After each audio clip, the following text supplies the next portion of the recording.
Assalamualaikum warahmatullahi wabarakatuh. Perkenalkan, nama saya Nur Hidayah Izriah dari Prodi Teknologi Rekayasa Logistik Kampus Politeknik Simas Brokol. Jadi kali ini saya akan mengulas kembali atau mereview sebuah buku atau novel yang berjudul Perahu Kertas karya Dewi Lestari seperti ini. Oke, sebelum saya mengulas novel tersebut, alangkah baiknya kalian mengetahui teks ulasan itu apa. Jadi, teks ulasan itu akan saya jawab seperti ini.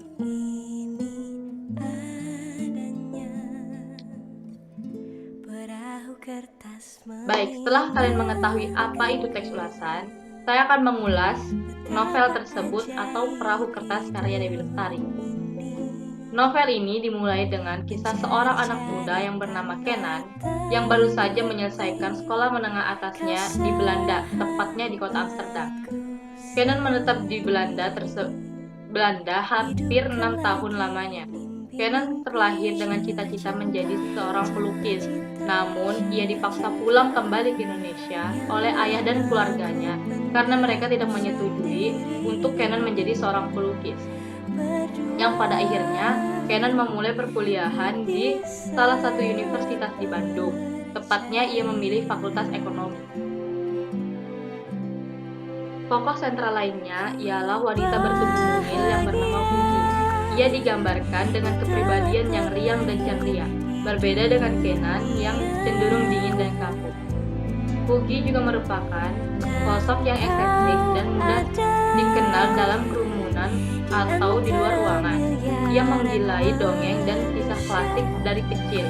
Ia bercita-cita ingin menjadi seorang penulis dongeng. Namun di tengah impiannya, ia mengalami banyak hambatan yang memaksanya bukan menghasilkan materi untuk menyimpan mimpinya. Meski demikian, tokoh ini mencintai dunia tulis-menulis. Hal ini yang membuat melanjutkan pendidikannya di sastra di salah satu universitas Bandung. Ya, tempat kuliah yang sama dengan tokoh lainnya, yaitu Kenan. Pertemuan antara kedua tokoh ini tak terlepas dari tokoh lain, yakni Noni dan Eko.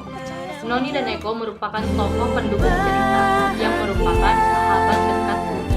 Sementara Eko adalah sepupu Kenan, perempuan pertama Fugi. Dan Kenan adalah momen di mana Eko dan Noni menjemput Kenan yang perlu tiba di Indonesia. Seiring berjalannya waktu, Kenan menjadi persahabatan bersama Eko dan Noni, di mana itu diam-diam mereka saling mengagumi. Mereka bercerita lewat dongeng. Orang yang mampu bercerita mereka diam-diam terhadap perasaan masing-masing. Semakin terjadi dikarenakan Fugi telah memiliki pacar bernama Ojos atau Joshua. Sementara itu, Kenan yang memiliki pasangan dijodohkan dengan tokoh yang bernama Wanda. Wanda itu sendiri adalah seorang kreator. Hal ini yang membuat Fugi dan Kenan, Eko juga Noni semangat mendekatkannya dengan Kenan yang jago melukis. Persahabatan mereka, Eko dan Noni, berjalan dengan apa adanya. Namun lambat laun mereka sulit dikarenakan sekolah darurat. Ia menjadi salah satu guru. Berawal ia mengajar dengan cara mendongeng petualangan berjudul Jenderal Pilik dan Pasukan Goib. Pasukan Salib.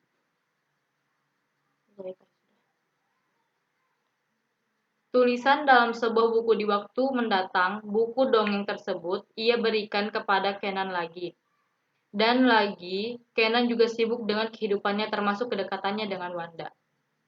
Pada mulanya, hubungan mereka baik-baik saja, namun beberapa waktu tersebut menjadi pelik dan Kenan ia menyadari bahwa ia berusaha bangun hancur dalam hitungan waktu semalam. Dia sedih dan kecewa untuk meninggalkan kota Bandung menuju kota Bali. Di Bali atau di Pulau Dewata tersebut dengan Pak Wayan, sahabat ibunya, sebelum pergi, Fugi memberikan buku dongeng Jenderal Pilik dan Pasukan Salib ibunya, membawanya ke Bali di tempat Pak Wayan. Perlahan Kenan membangun hidup dan mimpinya kembali. Ia hidup bersama banyak seniman dan menjadi pelukis yang diburu karyanya pada saat itu. Pada akhirnya, setelah beberapa waktu, ia menciptakan lukisan yang digemari oleh para seniman. Dongeng tersebut adalah menjadi dongeng dunia.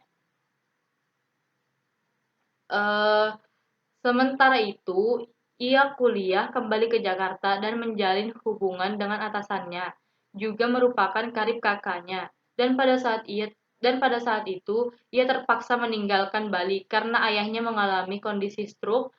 Ini membuat mereka tak bisa lagi menahan rasa masing-masing.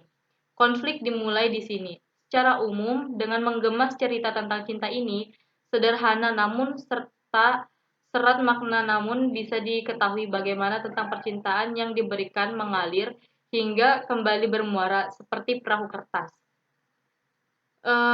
Melalui Fugi dan Kenan ini menyajikan cerita cinta yang biasa, namun pemilihan kata serta alur teknis pembuatan visa di novel Perahu Kertas ini menarik untuk dibaca.